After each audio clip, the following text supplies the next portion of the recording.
Retour sur ce plateau pour la suite de cette émission autour de la transition qui reçoit à présent dans le second volet bien l'honorable docteur Jean-Paul Kotembeduno, rapporteur de la commission Constitution, lois organiques et organisation judiciaire du CNT. Avec notre invité, nous allons parler de cette loi spéciale fixant les modalités d'organisation du scrutin référendaire. Notre invité est déjà sur ce plateau. Honorable, bonjour et merci de répondre à l'invitation de la radio et de la télévision parlementaire. Merci beaucoup, M. Yolo, merci M. Barry. Je suis très heureux d'être là. Très bien. Oui, Mohamed Barry, la première question. On parle spécialement dans cette émission de la loi spéciale fixant les modalités d'organisation du scrutin référendaire.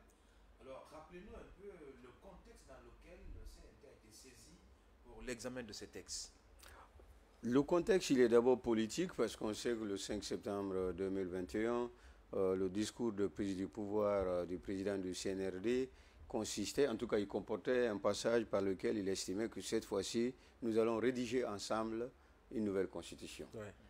Le mot ensemble a été considéré et interprété par le CNT comme devant, au regard bien sûr de l'article 57 de la charte de la transition qui fut finalement rédigé, adopté le 27 septembre précisément 2021, la charte de la transition. Donc ceci prévoit en l'article 57 que la mission d'élaboration du projet de constitution est dévolue au Conseil national de la transition. Conseil national de la transition qui a donc considéré que, inspiré du discours politique du président consistant à considérer que la rédaction serait finalement inclusive, puisqu'il estime ensemble, on va cette fois-ci rédiger ensemble. Le CNT a estimé qu'il fallait tirer de ce discours politique une double exigence. Une exigence de promotion de la participation des Guinéens au processus constitutionnel, mais surtout une exigence d'inclusion, n'est-ce pas, au maximum, en tout cas au meilleur des cas, de l'ensemble des Guinéens dans ce processus constitutionnel. Voyez-vous qu'il y a donc un contexte politique qui est lointain. Le contexte politique, c'est le discours de prise de pouvoir qui fait suite, vous le savez, à la suspension de la Constitution de 2020. Il y a aussi un contexte juridique qui consiste finalement dans l'attribution au CNT de la mission de rédaction du projet de Constitution. Et plus près, nous avons finalement, conformément à l'article 57 de la Charte, rédigé un avant-projet de Constitution sur la base, vous le savez, n'est-ce pas, de l'ensemble des apports des Guinéens dans le cadre du débat d'orientation constitutionnelle qui était constitué d'une part de la présence en plénière des organes divers de l'État et des organisations socio-professionnelles, mais aussi du call center que vous-même vous avez souvent dirigé ici, et parce que les Guinéens ne sont pas tous allés à l'école et ils ne sont pas moins Guinéens, donc il faut leur permettre de parler. Bref, toutes ces considérations ont permis finalement de donner corps à ces termes ensemble utilisés par le président Doumbouya, n'est-ce pas, dans ce processus. Nous estimons donc finalement que la rédaction de cet avant-projet, et vous le savez, récemment nous sommes passés au projet de constitution, et donc ce projet de constitution, en vertu de l'article 57, a vocation à être soumis au référendum. Et dans tous les cas, dans l'histoire politique de Guinée, et d'ailleurs, si vous vous souvenez, le passage à la Constitution de 2020 résulte d'un procès, le procès en illégitimité de la Constitution de 2010. En tout cas, si on s'en tient au discours officiel des porteurs du projet. Voyez-vous, donc, le CNRD a estimé qu'il fallait cette fois-ci que, au-delà de la dimension inclusive et participative, que le processus ex ante implique les Guinéens, mais ex post implique les Guinéens. C'est-à-dire qu'il y a un référendum en bonne et due forme. Mais on sait aussi qu'il n'y a pas de possibilité de soumettre un texte au référendum sans qu'il n'existe un instrument juridique approprié. Voyez-vous pourquoi finalement, pour répondre, même si je suis allé trop loin, par rapport justement à cette loi spéciale, le simple fait de l'appeler loi spéciale a tiqué un certain nombre d'observateurs qui estiment pourquoi une loi spéciale pour la tenue du référendum, alors qu'on aurait pu avoir un code électoral. Que répondez-vous à ces Guinéens-là? Merci, M. Yalo, c'est une bonne question. C'est drôle parce qu'au final, peut-être que si on fait un raisonnement manichéen, qui n'est jamais le raisonnement le plus intéressant, c'est de dire qu'effectivement, s'il y a une loi spéciale, c'est peut-être parce qu'il aurait pu y avoir une loi générale. Une loi générale, ce serait le code électoral qui comporterait donc des dispositions qui se rapportent au régime général de l'élection, qui se rapporterait au régime, n'est-ce pas, de l'organe ou des organes chargés de gérer les élections, mais aussi qui comporterait un chapitre spécifique traitant du référendum. Mais voyez-vous, peut-être que vous me poserez cette question, parce qu'au final, il y a un lien de connexité absolue entre la première et celle qui est susceptible de venir pour des raisons pédagogiques. Pourquoi donc on n'est pas la saisine du CNT? Parce que figurez-vous que nous avons d'abord été saisis de ce projet de code électoral. Mais alors, je pense que c'est ça l'intérêt de votre question de manière implicite. Pourquoi alors, au lieu d'adopter le code électoral, on adopte une loi spéciale? Tout à fait, effectivement. Oui. C'est la question, parce qu'au départ, on apprend que le CNT a été effectivement saisi pour le code électoral, l'examen du code électoral, mais on sort in fine avec une loi spéciale. Qu'est-ce qui a dû prévaloir à ce niveau? Très bien. C'est une question, et j'ai compris effectivement que le propos pourrait être pédagogique, parce que la question que vous posez pouvait, pour celui qui sait lire, effectivement, donner l'impression qu'on venait à cette question qui est totalement pertinente d'abord sur le plan juridique, totalement pertinente sur le plan politique. Plus globalement, pourquoi, alors que le CNT avait ab initio été saisi d'un projet de code électoral, celui-ci a finalement travaillé, enclenché la procédure législative, évidemment, encore une fois, sur saisine et en collaboration avec le gouvernement, à travers le MATD, sur le projet de loi spéciale. En vérité, il y a l'argumentaire est juridique et technique, vraiment, technique sur le plan juridique. Voyez-vous, nous avons, M. Diallo, M. Barry, nous avons été saisis d'un projet de code électoral. Un projet de code électoral qui, en fait, est constitué à 90% des mécanismes inspirés du projet de constitution. Ok. Un projet de code électoral qui vise à 90% des institutions, non pas en vigueur telles qu'elles résultent de la charte, mais des institutions de l'avant-projet de constitution, à l'époque et maintenant du projet de constitution. Or, au titre des articles 41, 12 et 52 de la charte de la loi organique portant règlement intérieur du CNT, qui est une loi organique, lorsqu'une loi organique est adoptée, elle ne peut être promulguée qu'à la condition qu'elle soit contrôlée au regard de l'instrument constitutionnel de référence en vigueur. C'est-à-dire que les dispositions que je viens d'évoquer exigent qu'une loi organique ne puisse pas être mise en application sans que la Cour suprême, actuellement, ne puisse contrôler sa conformité avec la Constitution en vigueur. Et que la charte... Or, au regard de l'article 84 de la charte de la transition et de l'article 78 de celle-ci, la charte de la transition est actuellement la Constitution de la République de Guinée et s'applique d'ailleurs au regard de l'article 84 comme la Constitution de la République de Guinée. Il résulte de ces considérations, comme la loi fondamentale, pour répéter le terme le plus explicitement indiqué. Et vous savez que nous avons une loi fondamentale du 23 décembre 1990, qui est notre Constitution, donc sur le plan de la similarité de la terminologie. Voyez-vous que nous avons donc une Constitution qui est la charte, qui n'est pas l'instrument qui a inspiré la rédaction du projet de code électoral. Grosso modo, et pour parler de manière plus intelligible, ça veut dire qu'il y aurait, en tout cas de manière prévisible, une antinomie, des contrariétés, des incompatibilités substantielles entre la charte de la transition et la loi organique. Or, au titre de l'article 9 du Code civil guinéen, les lois prises au sens large en République de Guinée sont la Constitution, les traités, accords et conventions internationales. Nous avons ensuite les lois, y compris donc la loi organique. Nous avons ensuite les règlements, donc décrets, arrêtés. Voyez-vous, les juristes appellent ça la pyramide d'un homme, je crois que tout le monde le sait. Il résulte de ces considérations que s'il y a contradiction, donc, même si le propos peut paraître rébarbatif, entre la charte de la transition et le code électoral qui devait résulter de la procédure législative si on l'amenait, eh bien, quel est le texte qui aurait été censuré? C'est le code électoral. Et il aurait été censuré de manière substantielle. Voyez-vous qu'il serait totalement inopportun d'enclencher une procédure législative tout en sachant que de manière prévisible, le texte qui a vocation à résulter serait censuré. En fait, une impasse politique inutile pour des raisons techniques. Quelle est la conséquence qui résulterait, donc, enfin, pour éviter la conséquence qui résulterait de cette impasse? Honorable, je suis pas loin de vouloir vous arrêter. À ce niveau, est-ce que on va dire, cette lecture technique que vous avancez a été préalablement faite au niveau du gouvernement à travers le MATD, ou c'est pendant l'examen du texte que vous vous êtes rendu compte au sein du Parlement voilà, de cette difficulté d'application et de conformité de la future loi, donc le code électoral, à la charte, qui vous a poussé naturellement à changer de trajectoire? Ça, c'est une question très intéressante encore une fois, parce qu'au final, nous avons reçu un texte qui était intitulé Projet de code électoral, oui, projet de loi organique portant code électoral.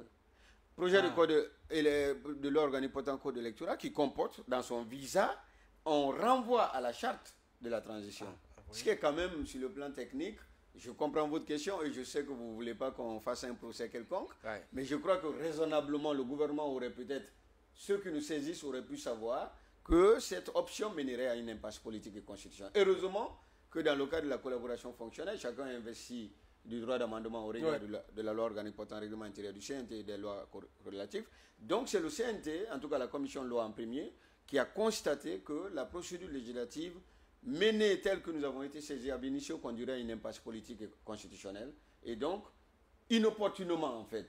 Voilà pourquoi nous avons estimé, et on a fait des observations qui ne pouvaient pas être contestables, puisque c'est un argument d'autorité, qu'il faut revoir, trouver une alternative. Et cette alternative, je crois que c'est encore une fois la question subséquente qui peut résulter de votre première question, c'est d'extraire sans jamais supprimer, parce que même dans le projet de l'organique portant code électoral qui va être examiné, il y aura toujours un chapitre sur les référendums, mais pas seulement cette fois-ci référendum constitutionnel, sur tous les référendums qu'il y aura en République de Guinée après l'entrée en vigueur de la nouvelle constitution.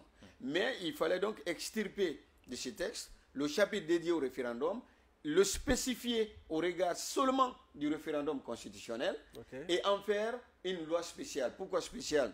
Spéciale d'abord, rationné matériel, parce que ne réglementant que la question du référendum. Spécial ensuite parce que limité, rationné temporis. Juste après la soumission, le passage, on l'espère, du projet de constitution, cette loi ne sera plus valide. Vous voyez, elle ne sera plus valide celle-là.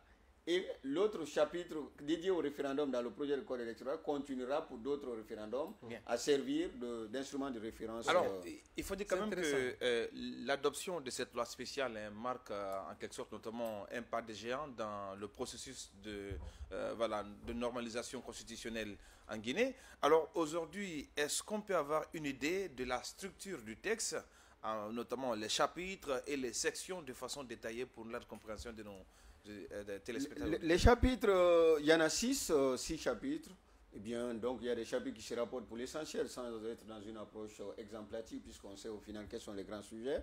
Il y a d'abord un premier chapitre qui se rapporte aux dispositions générales. Donc il faut, vous savez, des clauses de définition ou des clauses interprétatives.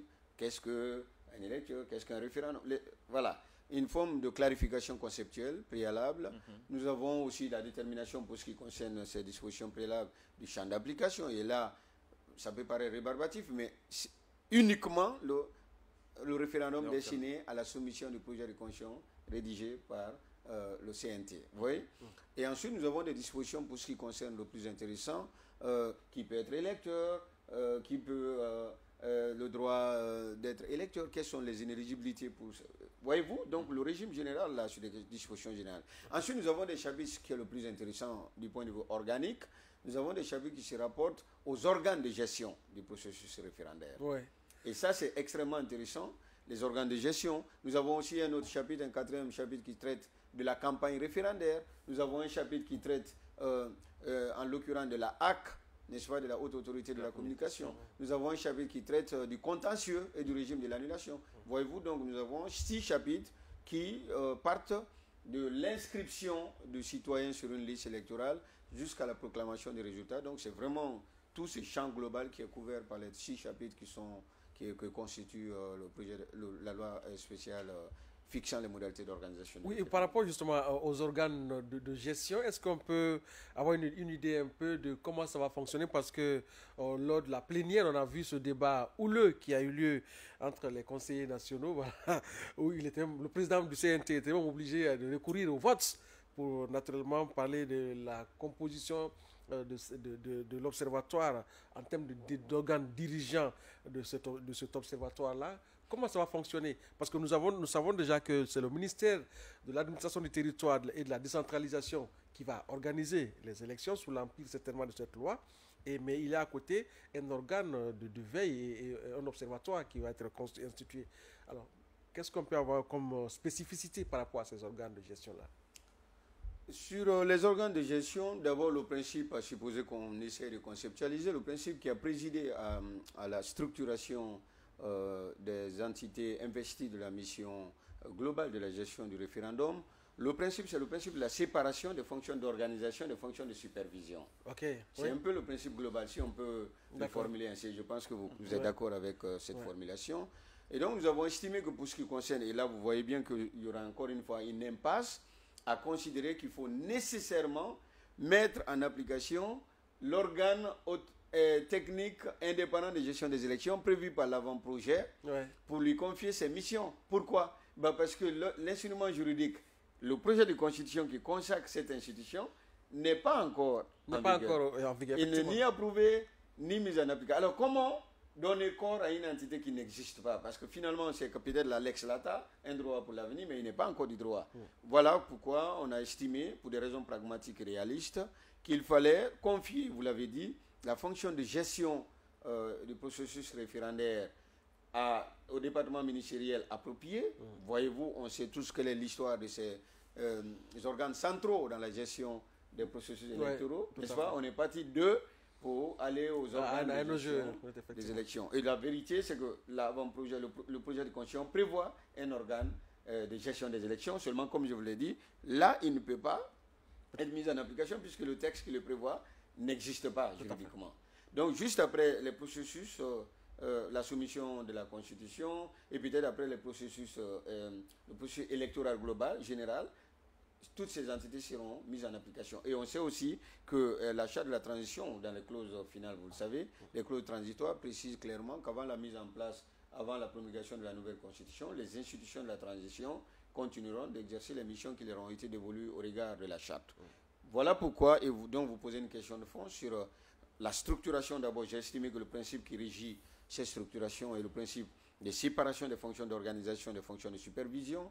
Donc nous avons deux organes du même nom, pour ne pas répéter ces concepts. Nous avons donc un organe de gestion. En quoi consiste un MATD, le ministère de l'administration du territoire, à travers une direction générale des élections. Direction qui va être créée, et vous avez bien entendu le ministre pendant l'intercom, je crois, ou en plénière, je ne sais plus trop, qui a rappelé effectivement qu'il y a déjà un décret qui a été proposé, qui va être soumis, parce que je rappelle sur ce point que la direction générale va être donc créée par décret. Cette direction générale sera investie dans l'ensemble des missions que vous avez vues, missions d'organisation du processus, de l'inscription des citoyens sur les listes, jusqu'à la proclamation des résultats. Et le ministère lui-même veille, et ça vous l'avez vu, à l'application de la législation en vigueur en matière globalement des processus électoraux, mais spécifiquement aux processus référendaires, à l'application de toute la législation qui concerne tout ce qui se rapporte à ces processus, y compris tout ce qui se rapporte aux partis politiques, aux organisations, ainsi de suite. N'est-ce pas? L'établissement du fichier électoral, sa correction. Donc tout le processus est couvert par le MATD pour ce qui concerne la dimension organisation, à travers de manière spécifique une direction générale des élections, direction dont on sait, je l'ai dit, qui va être créée par décret, instituée, n'est-ce pas, par décret du président, du chef de l'État. Ensuite, nous avons, pour ce qui concerne l'ONASUR, puisque c'est l'observatoire qui a été institué, cet observatoire va donc être constitué de 11 personnalités, donc 3 qui vont être choisies par le président, par le chef de l'État, en raison de 2 enseignants-chercheurs, un expert électoral, 3 qui vont être désignés par le bureau du CNT, du Conseil. Ce n'est pas inhabituel qu'on confie aux organes gouvernants, même dans les cours constitutionnels, vous l'avez remarqué d'ailleurs. Donc 3 qui vont être désignés par le bureau du président du bureau du CNT. Nous avons un qui va être désigné par le Conseil de l'ordre des avocats, un par l'association des magistrats et 3 par les organisations de la société civile. Alors, c'est important. Je n'ai pas entendu le nom d'une entité, c'est la classe politique. Alors, qu'est-ce qui a prévalu au choix justement de ces membres? Est-ce que c'est sous l'empire du projet qui a été envoyé ou alors des amendements qui ont eu... Les deux. En fait, là encore, nous avons estimé que si on devrait conceptualiser, puisque nous, on essaie souvent, je crois que le principe qui permet de répondre à votre question, c'est si on synthétise les débats globaux qui participent, qui président à la question que vous évoquez, y compris dans le premier texte qui est soumis, et même ce que nous partageons, c'est le principe en fait de la distinction du processus référendaire considéré pour ce qui nous concerne comme manifestement citoyen, des processus électoraux classiques pour lesquels on ne peut pas considérer que les organes politiques auraient un rôle mineur. Donc, alors, et là, l'intérêt de votre question sur le plan substantiel et normatif, je devrais rappeler que l'ONASUR institué en l'espèce n'est pertinent que pour le référendum. Donc l'ONASUR n'a pas vocation à connaître le processus électoral général qui a vocation à survenir. Voilà, donc je crois qu'il y aura une nouvelle réconfiguration pour ce qui concerne un organe éventuel de supervision, parce qu'il faut qu'il existe. Lorsque le référendum aura pris fin, pour ce qui concerne toutes les autres opérations électorales, je crois qu'il y aura un autre organe investi d'une mission de supervision dont la composition et les missions ne seront pas les mêmes, en raison de la différence majeure sur le plan substantiel, les implications politiques, j'insiste, n'est-ce pas, qu'il y a dans les élections électorales, qu'il n'y a pas nécessairement... Ceci n'est pas une forme de naïveté conceptuelle pour croire qu'un référendum ne serait pas politique. Justement, mais non, vous comprenez, sur le plan poussé plus loin, à un niveau de comparaison plus élevé, l'élection, ça rime avec une question citoyenne. Parce qu'il y a des consignes qui vont donner par des partis pour de toute façon qu'ils ne votent pas. Alors, il y a cette question, parce que on le sait désormais, pour ce qui concerne ces référendums, on parle de Matidi qui va être notamment l'organe de gestion. Alors, il y a cette question, quel va être le rôle notamment que va jouer désormais l'Observatoire national autonome de supervision, parce que certains estiment que c'est une sorte d'organe qui existe alors que ce n'est pas une élection majeure ou d'enjeu politique énorme.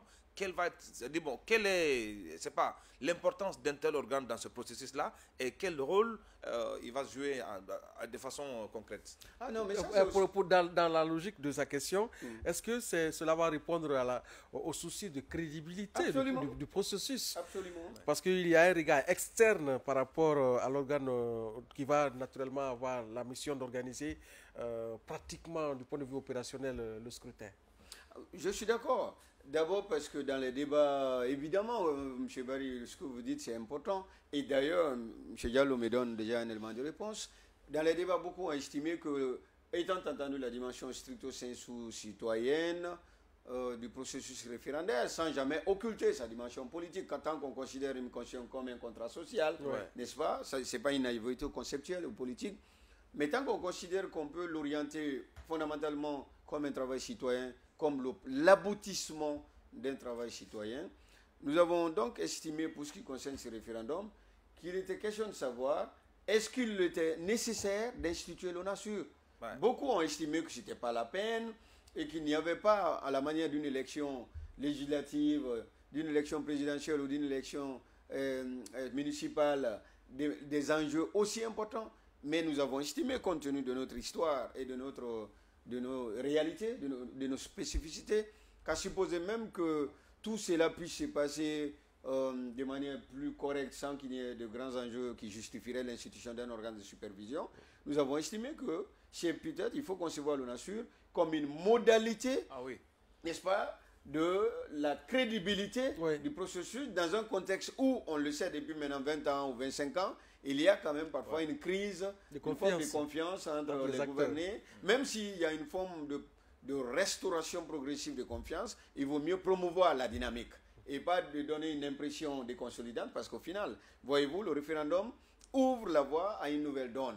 Après le référendum, il y a beaucoup d'élections. Donc si vous commencez par donner une impression de fermeture et de neutralisation d'une possibilité de supervision, les gens peuvent douter en considérant surtout qu'il y a un organe central de l'État qui organise, ils vont se dire, il organise et il s'auto-supervise. Voilà pourquoi nous avons estimé qu'il était nécessaire, même sans grands enjeux importants, qu'il fallait quand même instituer cet organe.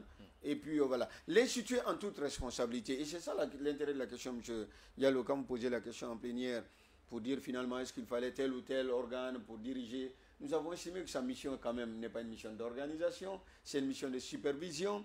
Dites-moi, dans tous les États organisés au monde, on a dit que le président choisit 3 personnalités, mais parmi lesquelles il y a 2 enseignants-chercheurs. Moi, j'ai envie de savoir, puisque j'enseigne moi aussi, et je crois que nous sommes nombreux en Guinée à enseigner, quand on dit enseignant-chercheur, dans beaucoup de pays au monde, ça rime avec présomption de crédibilité, présomption de fiabilité. Voyez-vous? De probité morale exactement. Et maintenant, si on se laisse et on fait...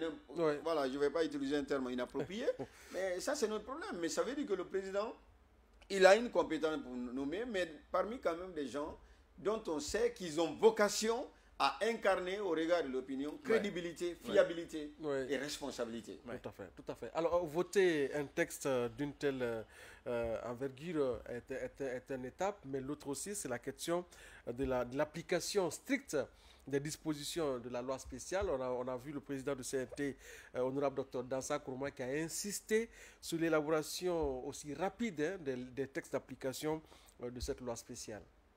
Oui, dans la manière dont vous posez des questions, il y a une pédagogie. Je crois que celui qui a entendu la question sait déjà que c'est bien structuré et on comprend effectivement parce qu'il y a une exigence de réalisation effective du processus qui implique, on le sait, sur le plan normatif, la rédaction des textes d'application. Moins on les prend au sérieux, davantage le processus est compromis. Plus on accélère le processus, mieux celui-ci a vocation à être efficace parce qu'au final, on sait aussi que l'obstacle, il y a une forme d'obstacle quand même sur le plan normatif. L'obstacle résulte du principe de séparation, n'est-ce pas, de distinction du domaine de la loi du domaine réglementaire. Oui. Tout ce qu'on peut en général, en tout cas au regard du droit guinéen, nous, parce qu'en général les constitutions clarifient quel est le domaine de la loi, pour lequel le parlementaire de jure, donc l'élu et nous autres, même si on ne l'est pas, mais on fait le même travail, a compétence pour élaborer la loi. Maintenant, le reste, c'est eux. Par contre, on peut, dans le cadre du contrôle de l'action gouvernementale, attirer leur attention ou parfois même mettre une influence forte, n'est-ce pas, sur la nécessité d'adopter des textes. Pourquoi? Parce que c'est extrêmement important, c'est une modalité de l'efficacité du processus, parce que le vote de la loi n'est pas suffisant. S'il y a des questions prévues dans la loi, je vous donne un exemple. La Direction générale des élections n'est pas instituée encore. La loi dit qu'elle va être instituée par décret. Si on ne l'institue pas à temps, pour qu'elle s'organise à temps. Comment voulez-vous que ça fonctionne? Il y avoir les ressources humaines et même matérielles. Absolument. Il faut pour pouvoir tenir le processus. Tout à fait. Donc votre question, à travers ce seul exemple qui l'illustre, est une question absolument digne d'intérêt. Plus rapidement on a cette institution, mieux on a des raisons de penser que celle-ci peut être efficace, à supposer bien sûr qu'elle ait les moyens. Mais si on retarde le processus, on compromet même sans le vouloir l'efficacité de l'élection ayant vocation à réussir. Et surtout que déjà nous connaissons la date. Absolument. Donc, on nous tourne le 21 septembre en principe. Les Guinéens doivent être aux urnes. Oui, Mohamed Barry. Alors, désormais, après l'adoption notamment de cette loi spéciale, pour ceux qui nous suivent, on va forcément se demander comment est-ce que tout ça s'est déroulé. Est-ce que, voilà, est-ce que vous pouvez revenir un peu sur l'atmosphère, prévaloir, les interactions. Comment est-ce que votre commission a travaillé sur cette loi spéciale? L'atmosphère, si il y a encore 8 mois ou 10, si vous me déposiez la même question, je vous aurais dit il y a eu, des coups de main parce que vous savez, notre commission est réputée, contrairement à ce que parfois l'opinion pense. Et c'est bien que l'opinion ait des idées. Parfois, c'est un peu frustrant de croire que les gens dorment ici. Ou le CNT est un passoire, tout ce qui vient, ça passe. Et vous savez que la commission loi est une commission de guerriers. Je pense qu'il y a même des chefs de guerre. Bref. Cette fois-ci, tout s'est passé de manière impeccable. Quand je dis commission de guerriers, et vous voyez les résultats. C'est-à-dire qu'aucun texte ne sort avec une harmonie naturelle d'agents inoffensifs. Les gens portent des idées qu'ils défendent avec vigueur. Je crois même qu'il faut saluer sur cet aspect la posture du président du CNT qui a promu l'exigence de canaliser les débats dans les commissions et à l'intercommission. Je veux dire, quand je dis de canaliser, de les orienter davantage dans les commissions, c'est le terme approprié, et à l'intercommission, parce que si les débats qu'on tient là-bas, on les tenait en plénière, je crois que l'opinion aurait une perception d'irresponsabilité. Parce que là-bas, à peine on en vient parfois aux mains, parce que les gens tiennent aux idées qui sont axées sur l'intérêt général. Sauf que vous savez, la question de l'intérêt général, qui est une question de subjectivité, ma perception de l'intérêt général peut être avoir étage R+4, et pour une école, et votre perception peut être avoir les meilleures bibliothèques pour l'école. Vous voyez, dans les deux cas, chacun a raison. Mais comment parvenir à un texte? Donc le débat s'est passé franchement avec une courtoisie, une harmonie globale d'abord dans le rapport entre les conseils. Je précise sur cet aspect que la commission constitution loi a été confortée par d'autres commissions, des représentants de d'autres commissions permanentes qui ont soutenu la commission pour accélérer le processus. Je précise sur cet aspect d'ailleurs que la commission est confortée encore pour ce qui concerne le code électoral. Pour aller plus vite et pour des raisons de légitimation, on a étendu la question de l'examen de ces tests spécifiques à d'autres conseillers nationaux, y compris parfois à d'autres cadres de l'administration parlementaire.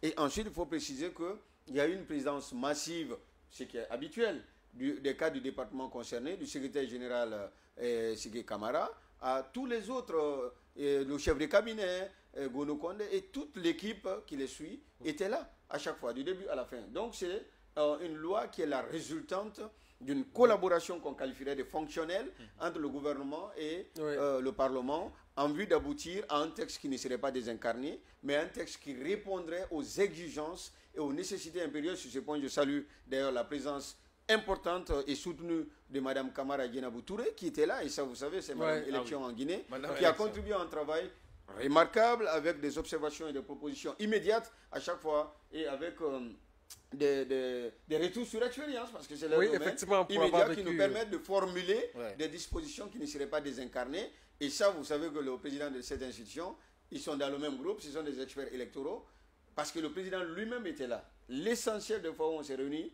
il était là, le président du CNT. Tout ça pour vous dire que cette loi a été prise au sérieux, d'abord parce qu'elle a connu une implication étendue au-delà de la seule commission loi des membres qui l'ont examinée et qui ont envie de la soumettre à son adoption, mais aussi l'implication massive des cadres et aussi l'implication du président du CNT lui-même qui était là du début à la fin du processus. Oui, nous allons, avant de clore cette émission, nous allons évoquer un autre aspect. C'est vrai que vous l'avez rappelé, honorable, ce scrutin référendaire est essentiellement à vocation citoyenne, mais tout scrutin, tout processus électoral, notamment dans un pays comme la Guinée, suscite assez d'engouement, assez d'intérêt au sein de l'opinion publique.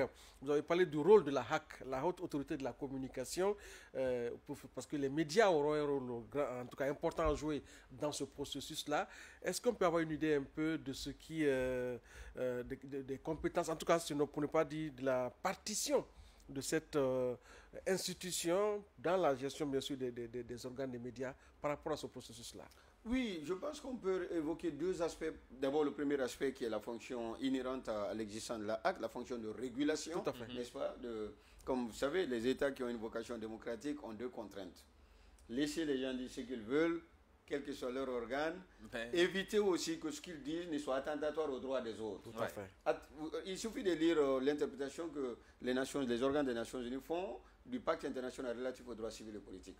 La liberté d'expression est assortie d'exceptions. La liberté d'expression est un principe fondamental qu'il y a dans un État qui a une vocation démocratique. Principe fondamental sans jamais être un principe illimité, n'est-ce pas? Et ça, voilà, l'atteinte à la réputation d'autrui, la dignité, la calomnie, l'incitation à la violence, l'incitation à la haine, le discours potent. Voilà, il y a beaucoup d'exceptions à ces droits qui justifient parfois l'institution des organes comme la HAC pour veiller à trouver une forme d'équilibre entre la liberté d'expression et tout ce qui s'y rapporte, liberté de la presse, liberté scientifique, liberté... Donc comment trouver un équilibre entre la réalisation effective de ces libertés, de ces droits, et la canalisation par la régulation des excès qui sont susceptibles d'en résulter. Même aux États-Unis d'Amérique, on sait que parfois on pense qu'il y a même une conception absolue de la liberté d'expression. Il y a des limites, il suffit de lire sur ce point l'affaire Yao et France contre Yao devant les tribunaux américains. Donc il y a quand même ce rôle principal que la HAC a, et donc il ne faut pas toujours percevoir la HAC comme une forme de monstre. Non, ça existe partout, il faut une régulation. Mais ne serait-ce que parce que vous-même, les journalistes, vous pouvez être attaqué, quelqu'un vous insulte super aimé, alors que tout ça est interdit par la loi à la base. Tout à fait. Deuxième aspect, c'est quand même sur le plan technique que la HAC est investie, y compris en vertu de sa propre loi organique, d'une fonction de proposition des conditions de publicité, d'affichage, de conduite. Donc, dans la campagne référendaire, la HAC est investie de cette mission de définition, de proposition des modalités, des conditions concrètes qui permettront aux médias de mener, n'est-ce pas, de s'impliquer dans le processus référendaire pour informer le citoyen de ce qui se passe, informer le citoyen pour que celui-ci soit, puisqu'on a estimé que c'est lui son propre travail, le référendum, il faut bien qu'il soit informé pour la mobilisation citoyenne, c'est important. Les médias ont un grand rôle à jouer, mais sans pourtant travestir l'effet recherché par rapport à ce référendum-là. Oui, Mohamed Bari. Bon, moi je pense que c'est une bonne appréciation parce qu'il faut dire quand même que les médias jouent un rôle important. Alors, aujourd'hui, à ce stade-là, vous, en tant que conseiller national, je vous sors maintenant de tout ce qui est voilà, votre fonction de conseiller national en tant que citoyen, parce que j'estime qu'aujourd'hui, vous êtes l'émanation du peuple de Guinée, parce que vous agissez au nom du peuple de Guinée. Et il y a cette opération qui est en cours, le recensement, pour également aller à ce référendum. Quel est le message que vous portez aujourd'hui à l'endroit de nos concitoyens par rapport à cette opération de recensement qui vise également à corriger les faits électoraux? Justement, Mohamed Barry, sans vouloir un peu trahir, en tout cas, votre vœu par rapport à cet appel, je souhaiterais que ce soit le mot de la fin de notre invité. Mais la dernière question que je voulais poser, honorable, je m'en voudrais si je ne la posais pas, c'est celle de savoir, est-ce qu'après la tenue du référendum, cette loi spéciale disparaîtra?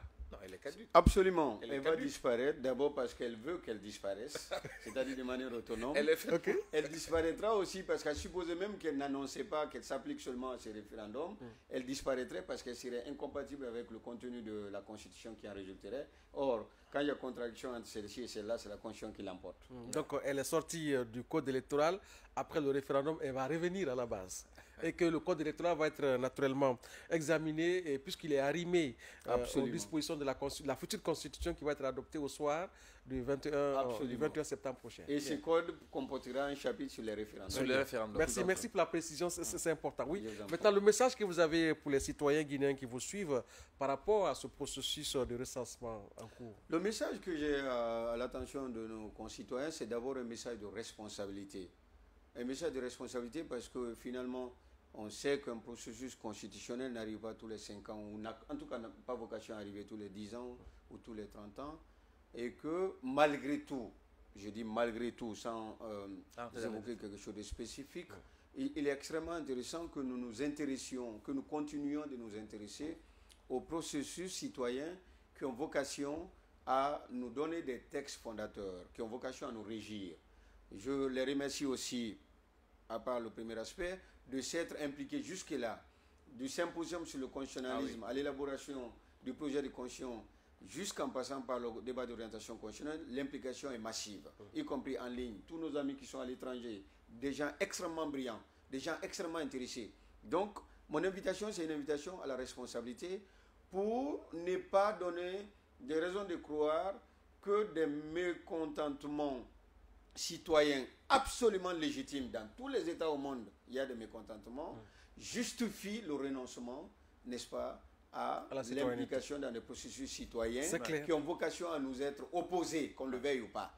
Quand une constitution passe, elle nous est appliquée, qu'on soit content ou pas. Il vaut peut-être mieux de participer au processus pour que demain, je me dise, tiens, j'ai participé et je suis content qu'il me soit appliqué, au lieu qu'il ne vous soit appliqué quand vous serez maintenant content, alors vous auriez manqué justement à vous impliquer. Donc, c'est un message de responsabilité pour considérer que les démarches qui se rapportent au recensement, à la participation au processus référendaire, à son approbation, puisqu'on a recueilli quand même beaucoup d'observations dans le cadre du débat d'orientation, dans le cadre de la vulgarisation qu'on a remontée, qu'on a prise en compte, c'est vraiment ce message de responsabilité et ce message d'acceptation de participer avec bienveillance et responsabilité à ce processus que je lance à nos concitoyens, malgré tout. Très bien. Merci. En tout cas, merci beaucoup, honorable. Je rappelle que c'est avec toujours un grand plaisir, un grand honneur pour nous de vous recevoir sur notre plateau. Ce n'est pas une première fois. On espère bien qu'on vous aura aussi parce que vous êtes très disponible pour nos deux médias, la radio et la télévision parlementaire. Et c'est tout bénéf pour le peuple de Guinée parce que ce que vous dites est très édifiant et ça permet, n'est-ce pas, aux citoyens de mieux comprendre les différentes lois votées ici au Parlement et c'est la vocation première de ces médias. Ainsi prend fin cette émission autour de la transition qui a reçu comme invité honorable Dr Jean-Paul Cotembeduno, rapporteur de la commission Constitution, lois organiques et organisation judiciaire du CNT. Avec notre invité, nous avons parlé de cette loi spéciale fixant les modalités d'organisation du scrutin référendaire prévu, vous le savez, eh bien, le 21 septembre prochain. Merci à toute l'équipe technique qui a conduit cette émission.